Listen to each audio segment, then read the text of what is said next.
Donc ce qui devait arriver est, bien sûr, arrivé, hélas. C'est un terrible éloge funèbre, mais il faut le dire, le naufrage de Lampedusa était en quelque sorte écrit d'avance. Il était statistiquement impossible qu'il n'y ait pas, à un moment ou à un autre, un drame de cette ampleur, puisque les migrants, c'est ainsi qu'on les appelle maintenant, se pressent de plus en plus nombreux sur des bateaux de plus en plus déglingués pour toucher seulement un bout d'Europe.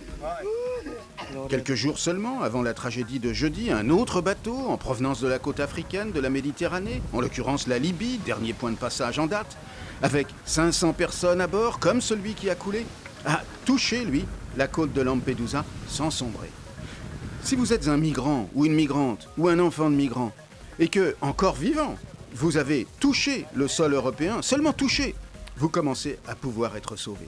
Car si vous avez touché l'Europe, une autre vie alors devient possible.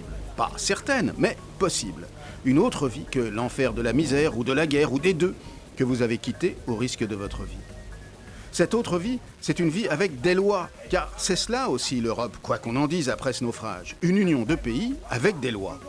La cruelle ironie, si l'on peut dire, de ce naufrage est qu'il a été justement provoqué en quelque sorte parce que le bateau était arrivé au but, a presque touché la côte, et donc la loi. C'est parce qu'il ne restait que 5 ou 600 mètres que quelqu'un à bord aurait enflammé une couverture pour attirer l'attention, pour être débarqué, pour toucher la côte, et alors commencer peut-être cette autre vie. Mais c'était avant le feu, la panique, le naufrage et la mort.